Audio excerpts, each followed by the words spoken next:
Pour ce retard que nous venons, nous excusons vraiment. Et sans tarder, nous accueillons partenaires de l'opposition que nous avons dans cette salle. Et nous voyons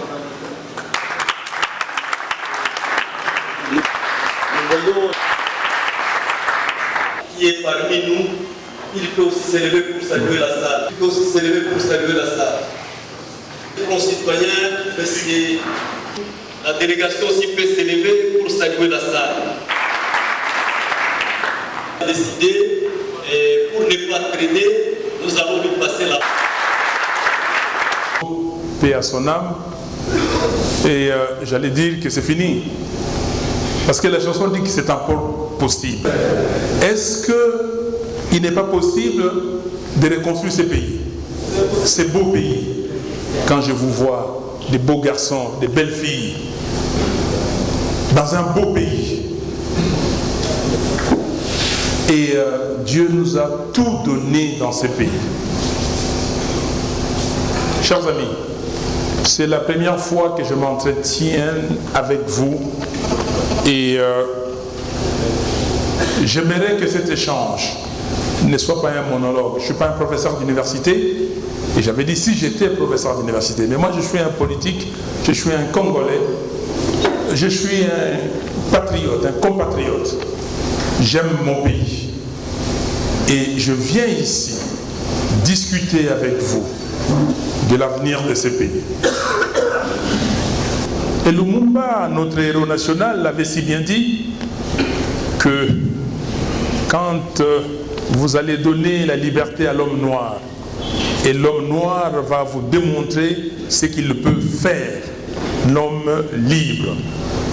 Et il avait ajouté en disant, nous ferons du Congo le centre du rayonnement de l'Afrique tout entière. Est-ce que nous qui sommes ici, ces vœux de Lumumba, cette vision de Lumumba, est-ce que nous essayons de la matérialiser, cette vision? Comment faire pour que le Congo soit réellement le rayonnement de l'Afrique? Voici ce que dit notre Constitution dans son exposé des motifs. La Constitution du 18 février 2006. Nous venons de fêter le 10e anniversaire de cette Constitution. Depuis son indépendance, le 30 juin 1960, la République démocratique du Congo est confrontée à des crises politiques récurrentes, dont l'une des causes fondamentales est la contestation de la légitimité des institutions et de leurs animateurs. Cette contestation a pris un relief particulier avec les guerres qui ont déchiré les pays de 1996 à 2003.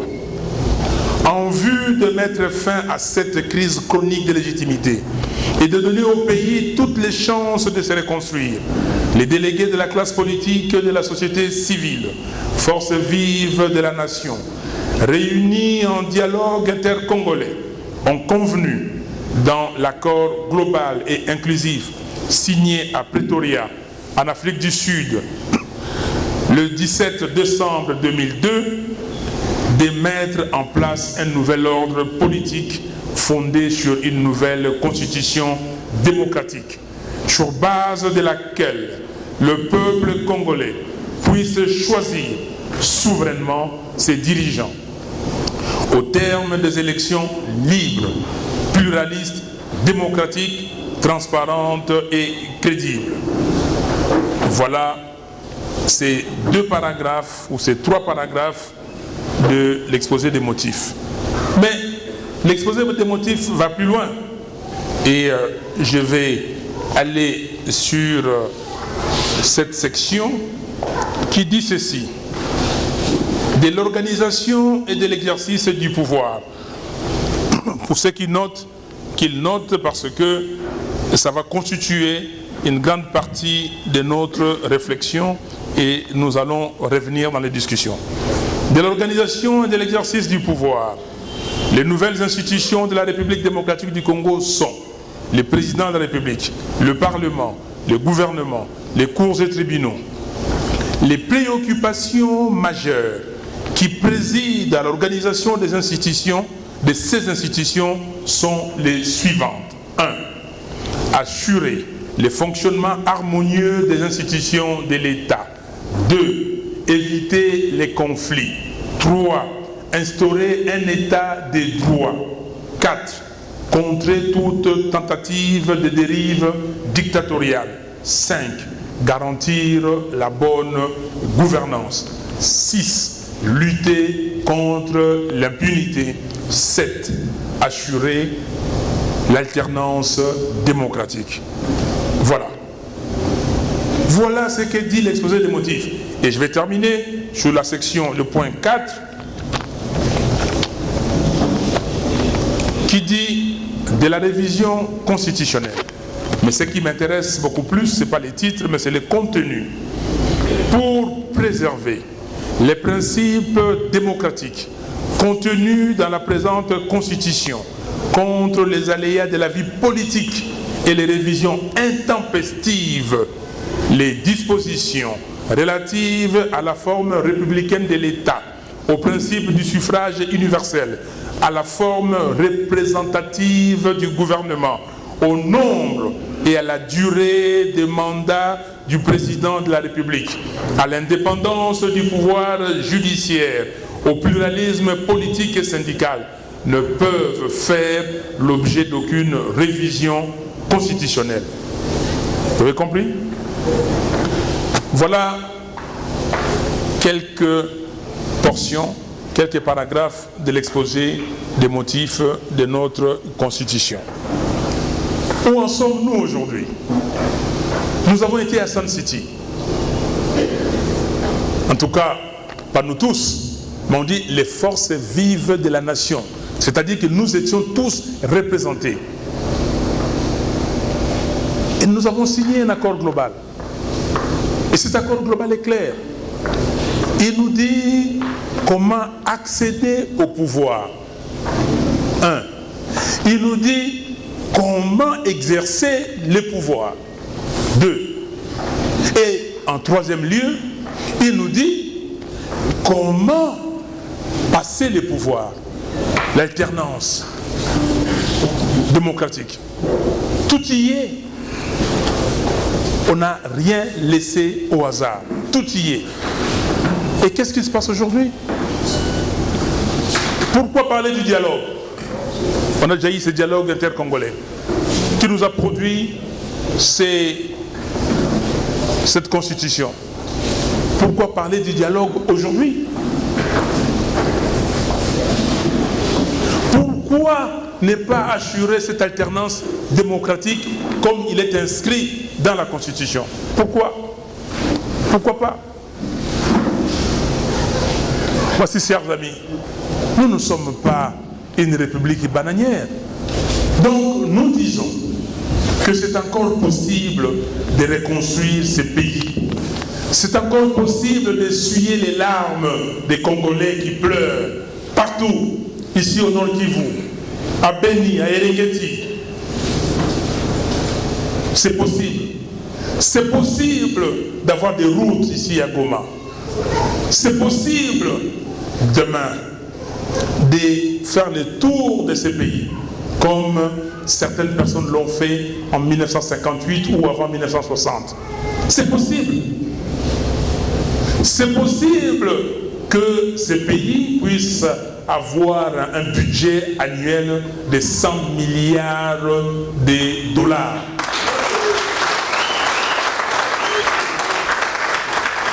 C'est possible.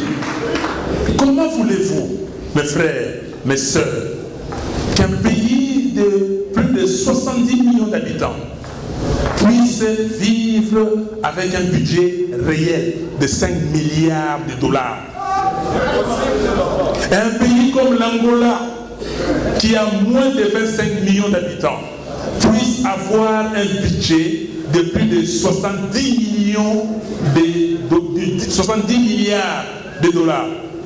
Est-ce que vous vous rendez compte? Nous sommes plus de 70 millions de personnes, d'habitants, et nous avons un budget de 5 milliards de dollars. Eux, l'Angola, moins de 25 millions d'habitants, un budget de plus de 70 milliards. Évidemment, cette année, ce budget vient de s'effondrer, mais ils sont toujours à plus de 40 milliards à cause du prix du pétrole. Est-ce qu'on peut comprendre un pays qui a tout? Nous pouvons fournir l'électricité à toute l'Afrique. Comment est-ce que jusqu'aujourd'hui, Inga, toutes les phases d'Inga ne voient pas le jour?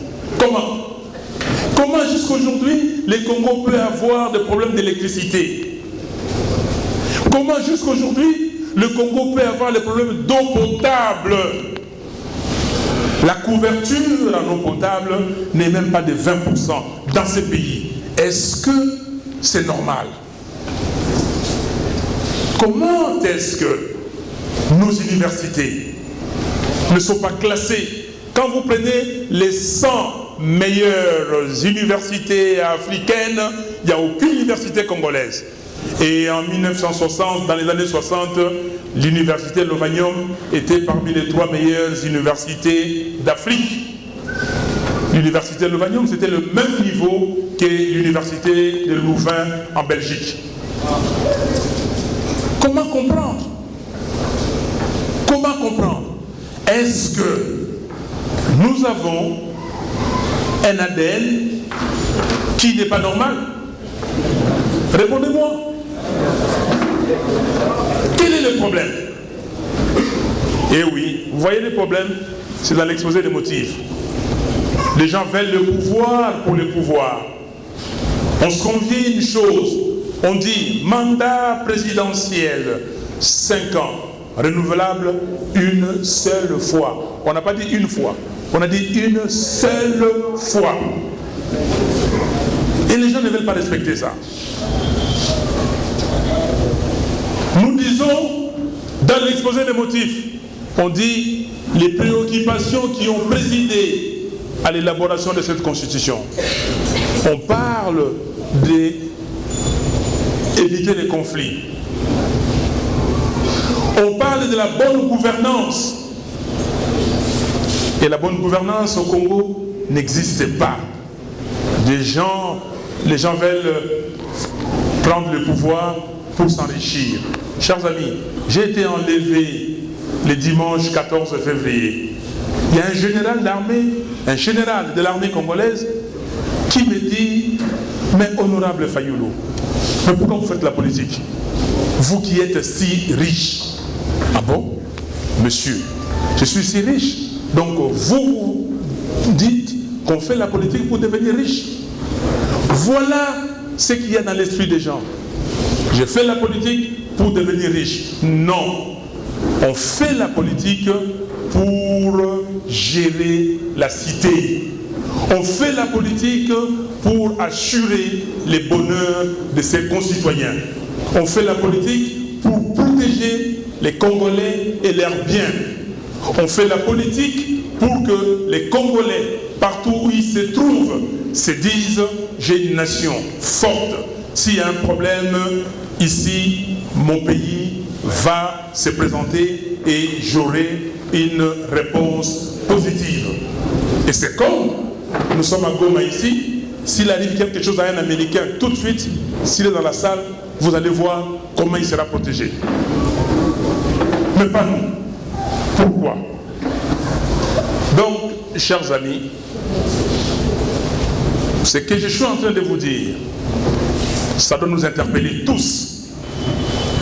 Nous ne sommes pas venus au monde pour être les derniers de la classe. Je vais vous poser la question ici. Qui est venu sur cette terre des hommes pour accompagner quelqu'un d'autre? Qui lui montre les doigts? Qui? Qui est venu ici pour accompagner quelqu'un d'autre?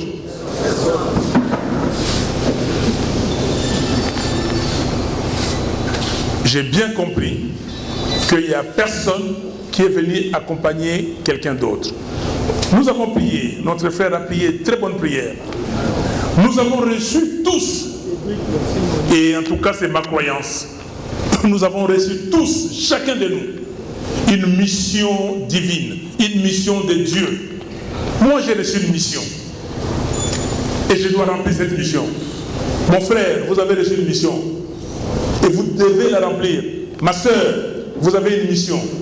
Ne croyez pas que vous êtes venu ici pour accompagner quelqu'un. Non. C'est pour cela, quand je venais ici, les gens m'ont dit, je vais vous dire, on parle, on se dit la vérité. Fayou, il ne faut pas aller à Goma. Oh, mais comment? Ah non, il ne faut pas aller, mais est-ce que tu es sûr? Mais je peux vous le garantir et vous le dire, si je n'étais pas fort, je n'allais pas venir. J'ai dit, mais comment? Je suis chez moi à Goma. Pourquoi Ah non, on doit t'empoisonner. Vous rigolez? Ah non, tu ne vas pas rentrer ici. J'ai dit, écoutez, moi je n'ai pas ces prix à payer. Jésus-Christ a déjà payé les prix. Jésus-Christ a payé les prix. Pourquoi moi je dois payer ces prix?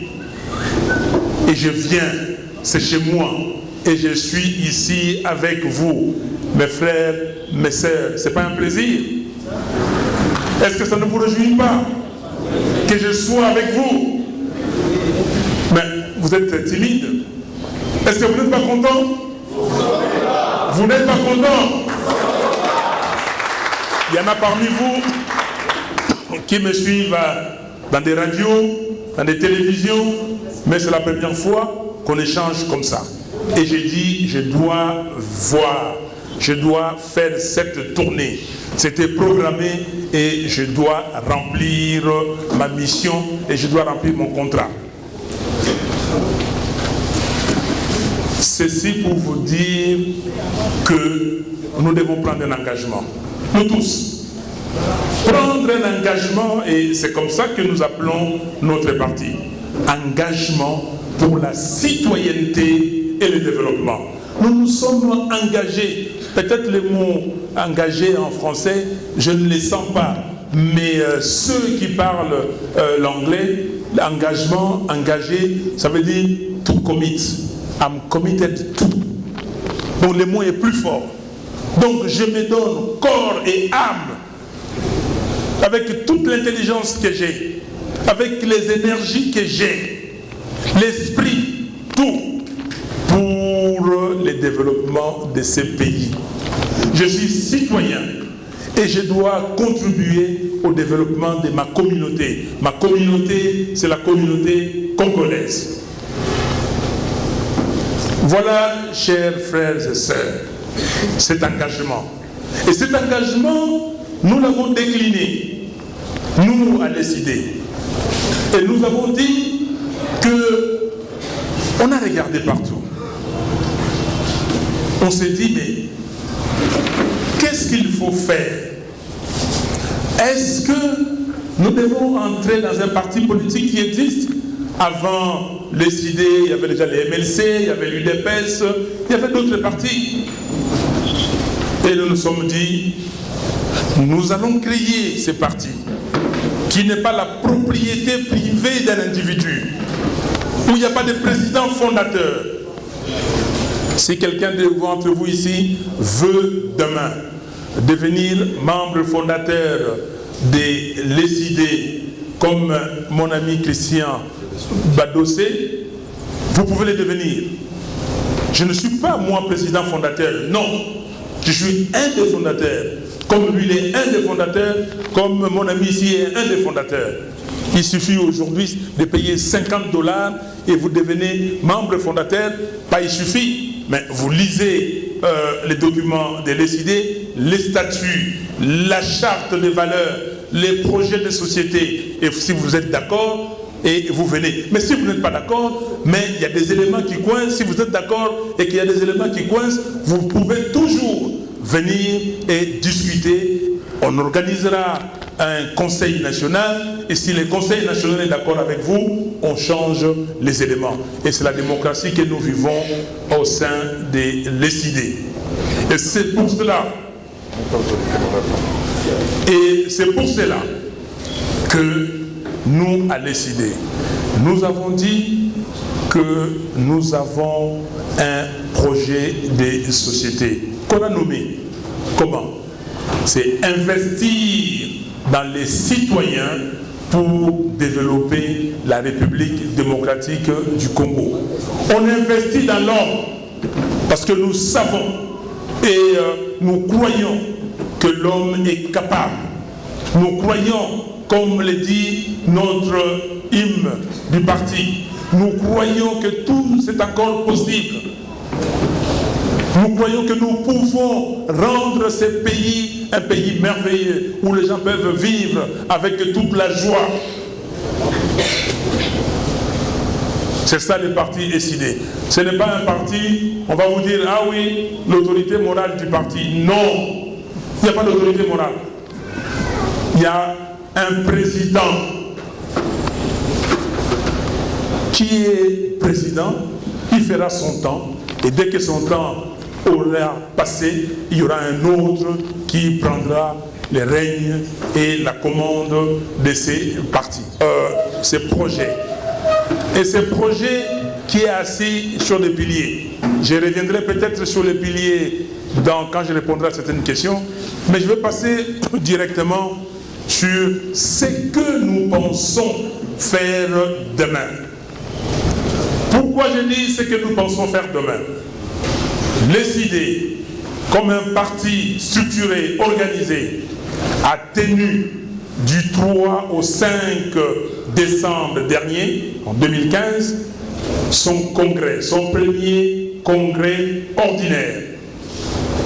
Au cours de ces congrès, nous avons adopté 18 résolutions.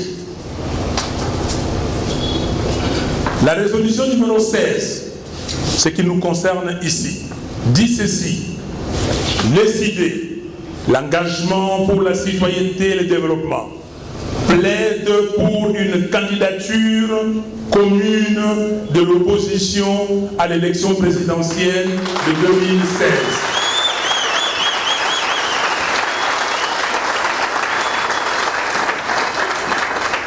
Jean-Baptiste était à Kinshasa pendant cette période pour participer à ces congrès.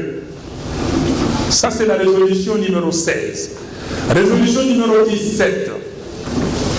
Monsieur Fayoulou Martin, président de l'ESID, est candidat à l'élection présidentielle de 2016. Donc, monsieur Fayoulou participera aux primaires ou arbitrage au sein de l'opposition politique congolaise. Nous pensons, ceux du MLC, ceux de l'UNC, ceux du RCD-KML, ceux de l'UDSF, tous ceux de l'ESID, on se met ensemble, et tant d'autres, et même ceux du G7.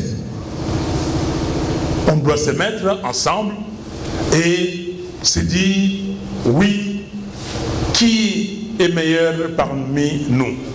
Du reste, on a eu ces résolutions.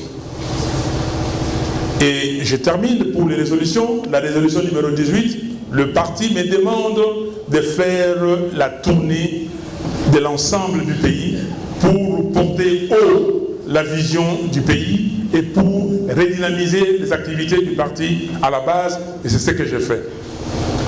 Et c'est comme ça que le 21 décembre, j'ai eu un entretien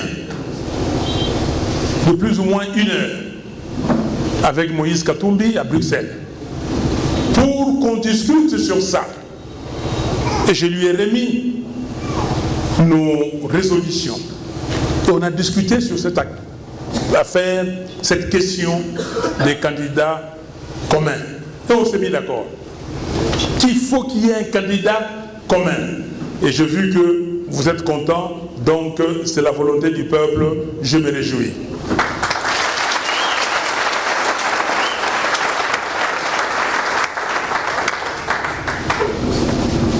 Qui parle des candidats communs parle donc des élections.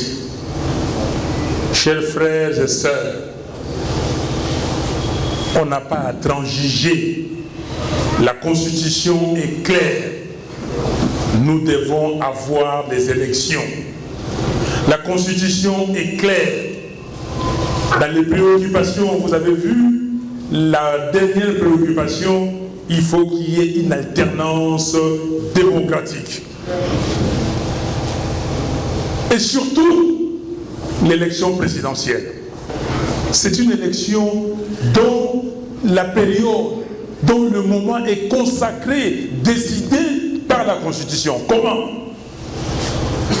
Et je vous ai dit, l'article 70, alinéa 1er, le président de la République est élu au suffrage universel direct pour un mandat de 5 ans, renouvelable une seule fois.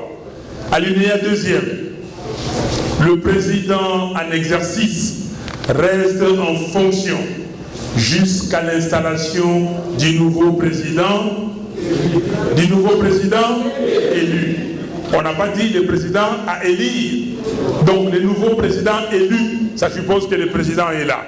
Mais cet alinéa 2 est complété par l'article 73 qui, à mon sens, pouvait même être placé comme alinéa 3e de l'article 70. Que dit l'article 73?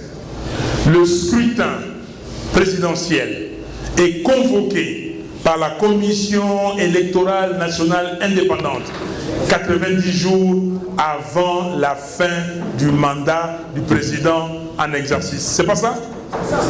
C'est-à-dire que, mais nous avons l'exemple palpable, c'est l'exemple des États-Unis. C'est exactement comme chez nous.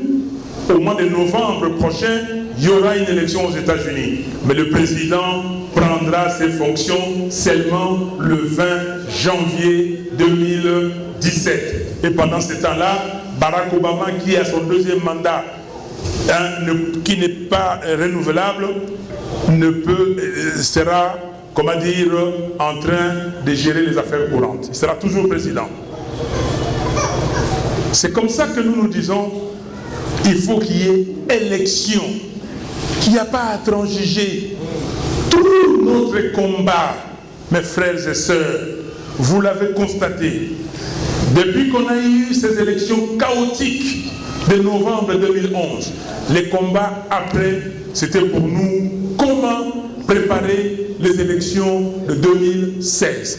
Nous avons commencé par réclamer cette constitution-là. C'est la constitution de la République. Il n'y a pas 36 solutions. Il n'y en a même pas 2. C'est le respect strict de la Constitution. C'est pour cela, nous, à la dynamique de l'opposition, nous sommes réunis avec le G7, la société civile, tout le monde. Et nous avons créé ce que vous avez entendu, et je crois que vous tous, vous êtes membres. les Fronts citoyens 2016.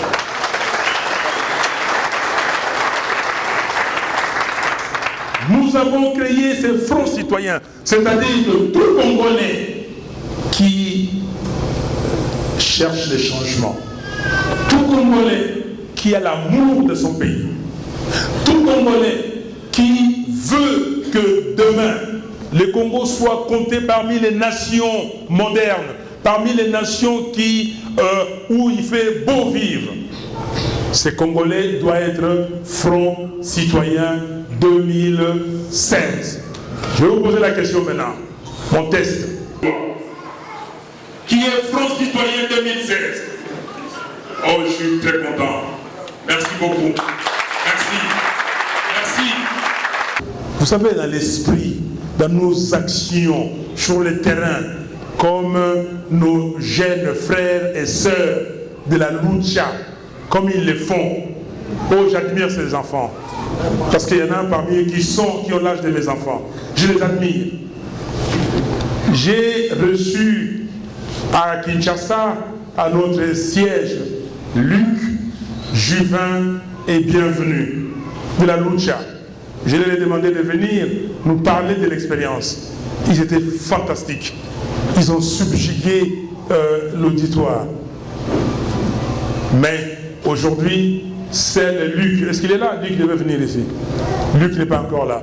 Seul Luc est dehors. Juvin a été arrêté. Bienvenue aussi arrêté à Kinshasa. Et Juvin ici. Je l'ai vu avant-hier, Juvin. Et je crois que ces jeunes gens-là sont fantastiques. Leur morale est intacte. Et ils ne cèdent pas d'un iota. Le pouvoir est en train de démoraliser la jeunesse. On est en train de se servir de ces jeunes gens comme exemple pour dire, voilà, on le met en prison, vous, demain, ce sera votre tour. Mais non, il se trompe. Il se trompe. Un jeune, avant-hier, quand on lui demande s'il plaidait coupable ou non coupable, voilà ce qu'il dit.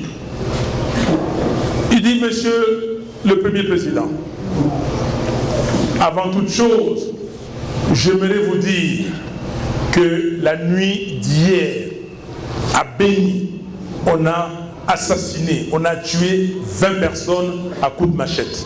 Vous voyez la force. Nous devons soutenir ces jeunes gens-là. Nous devons nous soutenir mutuellement.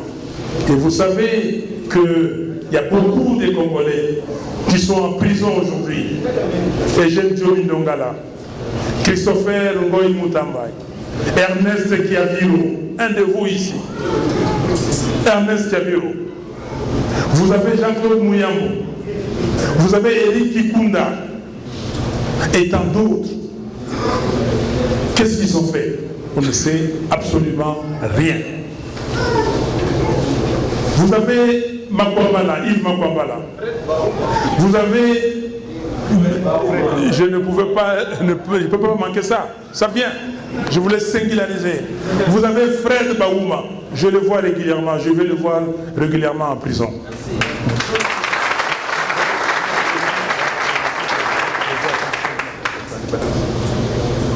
Et quand notre délégation de Nord Kivu est venue à Kinshasa pour les congrès, c'est-à-dire Jean-Baptiste Kassekwa et Christian Badossé, je les ai amenés en prison de Makala, à la prison de Makala, pour qu'ils voient Ernest Kiaviro, Fred Baouma et Yves Makwambala. Ils les ont vus, ils ont fait des photos, je crois qu'ils vous ont montré ces photos-là. Donc, nous devons apporter toutes sortes de soutiens à nos frères là, et sœurs. J'ai vu Rebecca hier, je l'ai tellement embrassée, je dis, Dieu te bénisse, Dieu est avec toi. Dieu est avec eux, ils sortiront. Ils sortiront et ils seront avec nous pour les élections de novembre 2016. Je voulais aborder une question qui me fait beaucoup de peine. Cette question, c'est une question que j'aborde régulièrement à l'Assemblée nationale. Parce que notre parti ici est décidé au Nord Kivu et au Sud Kivu, mais presque tout le temps pour cette question. C'est l'insécurité à l'est de la République. Le massacre des Bénis. Tout ce qui se passe ici. Je ne comprends absolument rien. Je ne comprends rien. Je sais que dans l'assistance ici, il y a les amis des services, certainement de l'ANR, il y a des délégués, du gouverneur, parce que hier on avait un meeting, quand les stades n'étaient pas encore remplis, on a vu, le gouverneur a envoyé quelqu'un pour montrer les stades vides, avec quelques personnes qui venaient là. Et il a tweeté lui-même, dans son compte Twitter, que nous on laisse les gens, voilà, il n'y a pas de mobilisation. Alors, j'aurais aimé qu'il soit là à la fin, ou j'aurais aimé, en tout cas, si aujourd'hui il peut faire demain, à cette heure-ci, qu'il filme, qu'il photographie, sera complet. Comment c'est chez moi, je suis congolais, je peux aller partout. La Constitution me donne le droit, j'ai le droit de circuler sur toute l'étendue du territoire congolais, sans entrave. La seule restriction, la seule limite que j'ai, c'est le respect de la Constitution et des droits et des lois de la République. C'est pas ça? Et je les respecte. Mais la Constitution aussi me garantit mes libertés de citoyen. La Constitution me garantit mes libertés, mes droits de parlementaire. Je suis député, élu. Je représente les Congolais. Il y a des choses qui ne vont pas, je les dénonce. Et je dois les dénoncer. Et si je ne les dénonce pas, ça veut dire que je suis complice. Je suis complice, moi-même je deviens complice comme beaucoup de complices ici. C'est pour cela, cette situation du Nord Kivu, de l'Est en général, et des Bénis et des contrées environnantes en particulier, c'est Lubero, Irengeti et tout ça, c'est totalement inacceptable. On ne peut pas accepter ça. S'il y a un gouvernement dans ces pays, on ne peut pas. Chers frères, et sœurs, chères sœurs et frères, on doit se réveiller. On doit être vigilant. Oui, nous devons prier pour nos familles, pour nos communautés, pour nos populations, pour notre pays. Mais nous devons aussi être vigilants pour regarder qui fait quoi, qui vend ces pays. On ne peut pas accepter. Comme nous n'avons pas accepté la mort de Mamadou Ndala, comme nous n'avons pas accepté la mort de Baouma, on ne peut pas accepter. On ne peut pas accepter que les dignes fils, les dignes filles de ces pays nous quittent comme ça précipitamment.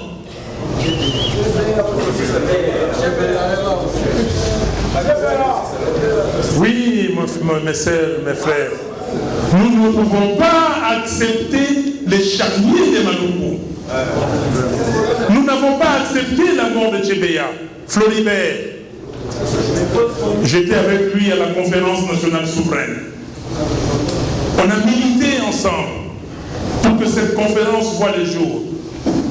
Floribert Tchébéa. Qu'est-ce qu'il a fait pour la défense des sans-voix? Et on l'a pris comme ça. On ne peut pas accepter. On ne peut pas accepter que Diomi soit arrêté comme ça avec les autres. Que Christopher Ngoï soit en prison aujourd'hui. Fred Baouma et Yves Makwambala, Tiaviro parce qu'il a parlé ici, qu'est-ce qu'il a fait?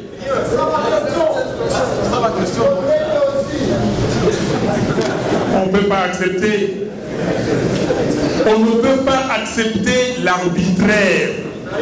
On ne peut pas accepter que je sois, moi, député, enlevé pendant que je suis dans mon bureau. Et je sors, on m'enlève par les militaires. On me tabasse comme un enfant. On ne peut pas accepter. Avec des idées, c'est encore possible, c'est encore possible, c'est encore possible.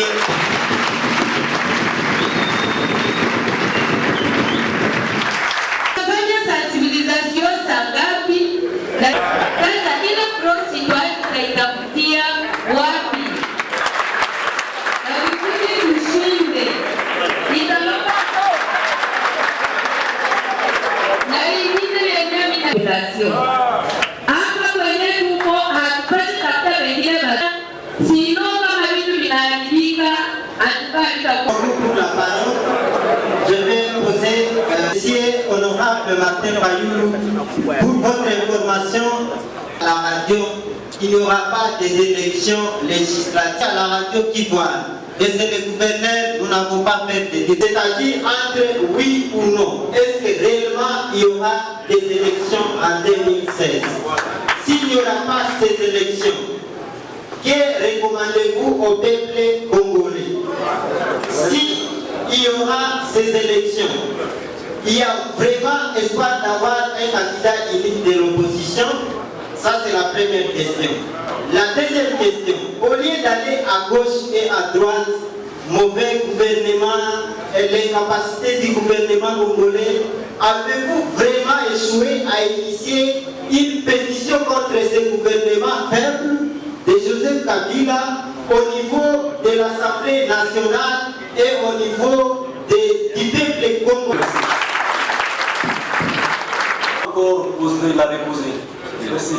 Merci. Maintenant, c'est des dollars pour le budget annuel. Alors, important, si vous le constatez bien, on passe tout notre temps dans des gaspillages et si vous pouvez le constater.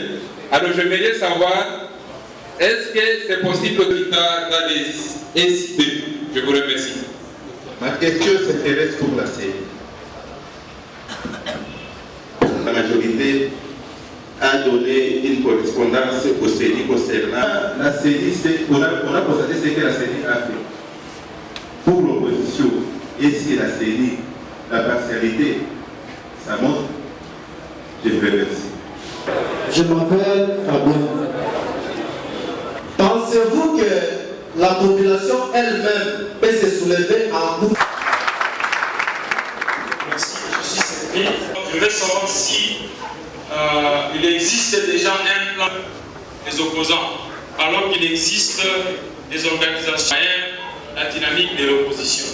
Enfin, concernant Kat Michakwe, pour que le plan concernant la candidature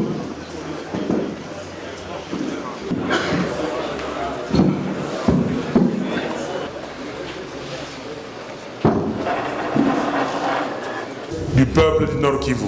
Merci. Mais j'aimerais aussi reconnaître le président de la communauté Nandé. On m'a dit qu'il est venu, notre frère Karonde Télésphore. Est-ce qu'il est là? Ah, merci.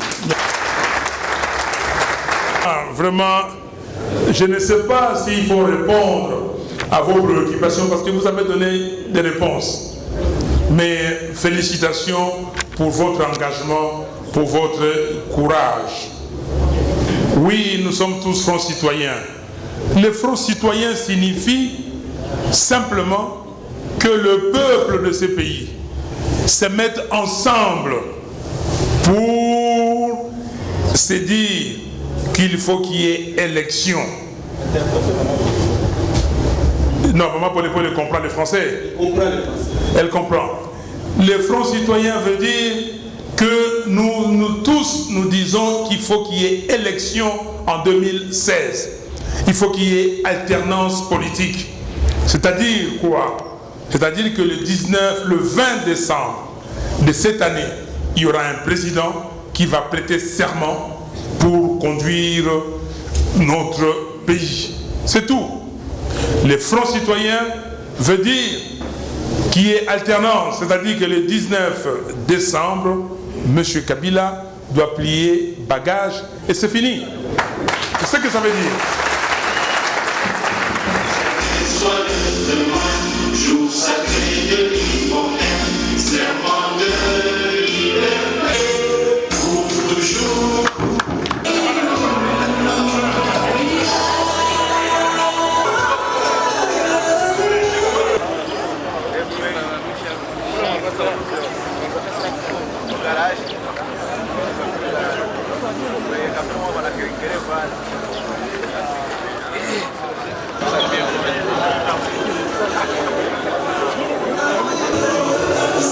Yes.